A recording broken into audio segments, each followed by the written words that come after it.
Hi, good morning, and it is great to be part of this excellent event. And I hope to share with all of you in the next 20 minutes on a topic which is very close to my work, and I've been in this space for last 5 years.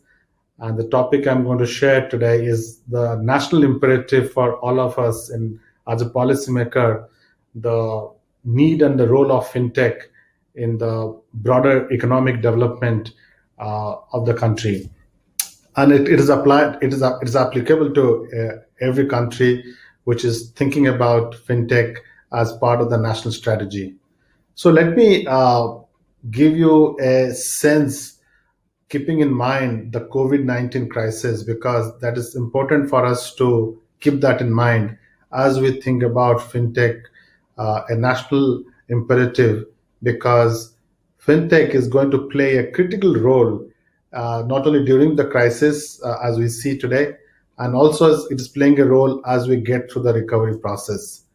Uh, if you think about today in many market, fintech is playing a big part in the whole crisis recovery plan, and largely due to there's a significant shift in the way we think about fintech, especially during this crisis when the, there's a major shift from a resilience, from a productivity and efficiency strategy to a resiliency and sustainability as a theme.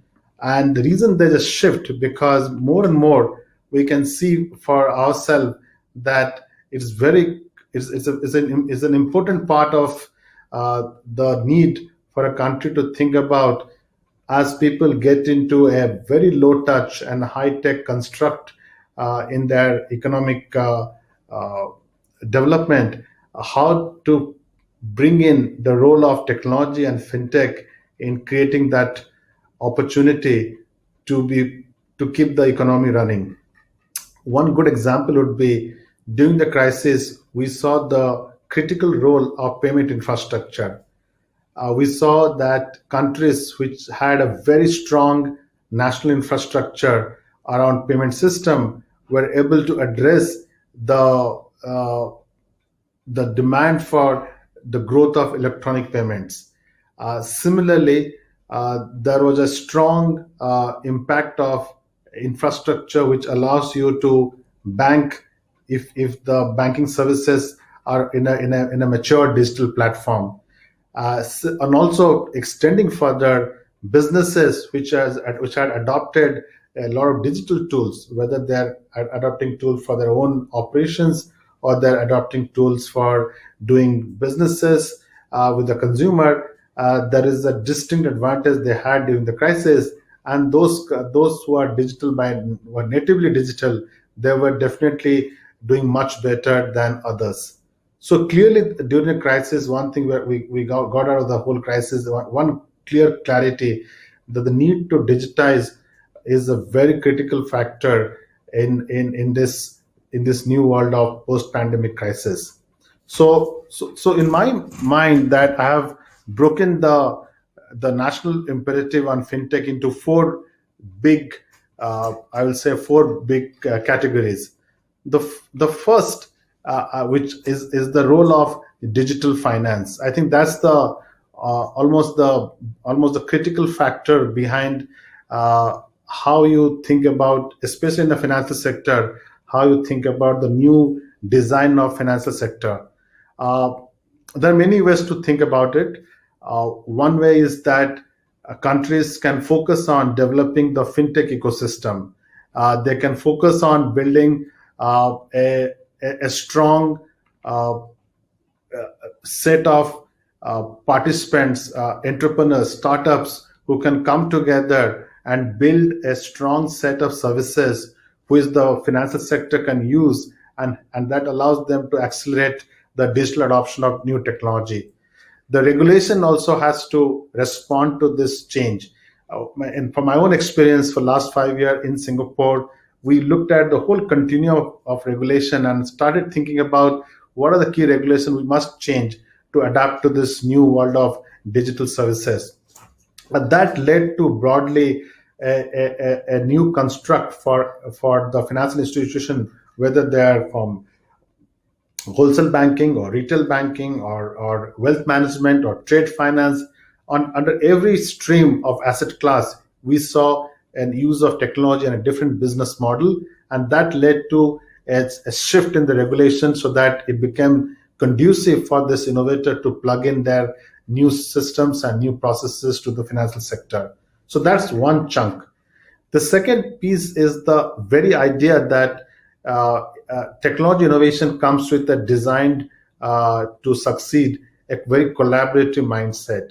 So we built over 5 years in Singapore a strong ecosystem where different partnerships were built between different players in the ecosystem, whether they're academics or whether they're startup, investors, regulators, financial institutions. They all came together and start partnering, and that's a huge shift in many ways. In 2015, there was this dominant narrative that fintechs are competing with the banks. But in Asia, in particular Singapore, we shifted that narrative to partnership. And that led to a rise of what we call as a B2B fintech. In Singapore in 2015, the dominant fintech players were B2C. These are the fintechs who are in the business of providing financial services, competing with the incumbent, but sometimes licensed and sometimes not licensed. That's the dominant fintech in 2015.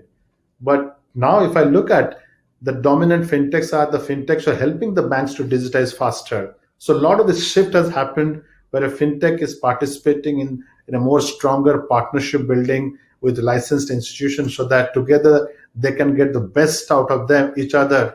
One has trust, other has technology, innovation, and they can come together, they can create a better output. So there's a mindset change to do more experiment. The third aspect is also very critical, and I think every country must have and do have a strong national focus on building the digital infrastructure. Why do I say this?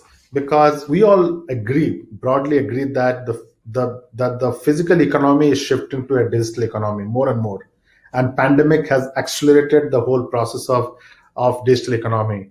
So there's a need to think about putting foundational digital infrastructure, things like a strong national ID system, a strong trusted public infrastructure for data system, so that any data we associate with an ID, it is trusted, whether that you're using the data to open a bank account or getting a government service or using it for other services, third-party services. There's a whole set of data associated with the ID which needs to be trusted, and there is a need for a national infrastructure for data systems. Third, very critical, we're going to move money not by cash. It has to move through the networks and through a very efficient payment system. And this is the third layer of a trusted national infrastructure, which allows a safe and secure way to move money. As an example, in Singapore, I can move money between two bank accounts in just 3 clicks with zero cost. So that's a good example of how a national infrastructure can help and facilitate such use of infrastructure where we can move cash or move electronic payments efficiently. And not only within the country, we're also able to connect to international payment system or other jurisdiction payment system, provided the two systems have common standards and common interoperating mechanism. So, and lastly, also very important in the world of the digital economy, empowering citizens with a clear consent architecture, which allows them to decide with whom to share the data or for what purpose should be with individuals or corporates, and you need a system to allow that to happen in a trusted way. So this 4 pieces of public infrastructure becomes the third pillar or a third national imperative when it comes to the new world of digital economy. And the fourth one, which is also critical, is the need to look at the talent or the workforce which is going to participate in this new digital economy, or more broadly, digital financial services. So we need to think of a completely reconstructed talent program where we need to look at not only building a new set of talent pipeline for AI, blockchain, data analytics, the whole full stack development. We also have to think carefully about how do you repurpose existing manpower in the financial sector, so they can be moved from the current incumbent sector with some upskilling program to the new digitally transformed financial sector. So there's an upskilling, there's a reskilling, there's a new set of curriculum which will bring the new set of talent to this space. So there's a whole set of focus on redeveloping the talent, not only at the operating level or also at the leadership level, so that the new talent construct becomes a key part of the national imperative of thinking about fintech as an enabler for digital economy. Now, we can broadly paint this as a digitalization of everything, whether it's systems or assets or processes, but that's the future. That's all, or that's something inevitable, and more you will see this getting accelerated, primarily again back to the same topic, COVID-19. So to summarize, there'll be more cashless services, digital finance becomes native and core to everything we do, and there is a definite shift of the micro SMEs and SMEs, the small businesses, to a digital construct. And in turn, they're going to be more resilient and more sustainable in future as things unfold. Now, that's the big picture of thinking about a national imperative of when it comes to fintech. So in my mind, I think by 2020 will be a very watershed year for all of us, because as we come out of the crisis, fintech becomes an integral part to the whole future of financial sector. So I'm going to shift to the next slide to come and examine about, is it real? Is this shift has truly happened? Because sometimes the data shows the truth. And I'm going to get into the next slide. So here's the next slide. You don't have to read through the whole graphs out there, but there's an interesting insights to derive out of this particular graph. One thing which is very striking, at the first half of 2020, right through the crisis, you would expect that there will be a drop in fintech investment. To the contrary, there was a definite increase in the fintech investment during the crisis. And especially in Singapore, if I compare against last year, the full year fintech investment was close to $1.2 billion. This year, by October, we are close to $1.3 billion. And that growth has happened right through the crisis. And you would imagine that what happened, how in spite of this massive pandemic, there was an increased investment in fintech. Because if you go deeper into that whole data set, you'll see something very interesting. Almost half of that money went to two areas. One, fintechs were helping the small businesses to digitize or helping banks to accelerate their digital transformation, got a huge chunk of investment. And the second piece was fintechs who are focused in building better risk product.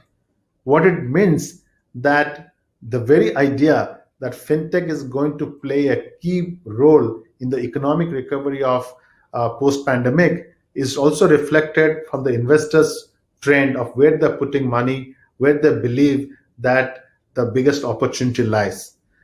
So just to summarize this particular slide, the investment community has put a huge bet on the fintechs who are especially focused on helping the businesses to recover faster, building new product. They're also signaling to the market that one thing COVID-19 has definitely done, which a CIO or a tech head has not done, is they've accelerated the desire to innovate faster than before. And to sum up my keynote today, I would like to end by saying that there are four ways you think about fintech, and fintech is not a story, a growth story based on one factor only. It comes as a package, and to me, there are four key elements to sum up the fintech as a national strategy. First, you must have a strong innovation culture. You must build a strong set of infrastructure, investment facility, support system which promotes innovation. Second, a strong network, because fintech means a lot of collaboration not only in the domestic ecosystem, but also collaborating with other jurisdiction, because that's the only way you can build a truly a global, holistic, comprehensive product. And third is ecosystem. We take the approach of ecosystem for anything we do in the space, because it is not an individual success. It comes with collaborative participation of every player in this ecosystem, be it policymaker, be it regulators, be it founders, or the banks themselves. And the last part is regulation. Ultimately, you can only succeed if the environment or the country provides a conducive regulation for innovation to grow in a safe and secure way. So with this, I would like to conclude my keynote by saying fintech has to become part of a national imperative, especially as we are thinking of coming out of the COVID crisis. And even there was no COVID crisis, the future is heading to a truly complete digital native financial system, or broadly you can say a digital economy as a broad spectrum of things to come in future, whether it is businesses or whether it is trade or supply chain, payments, everything will be riding on a core digital native infrastructure. So having fintech as a national imperative is critical for a country's success. Thank you very much. Thanks for hearing me. Have a great day and a great conference.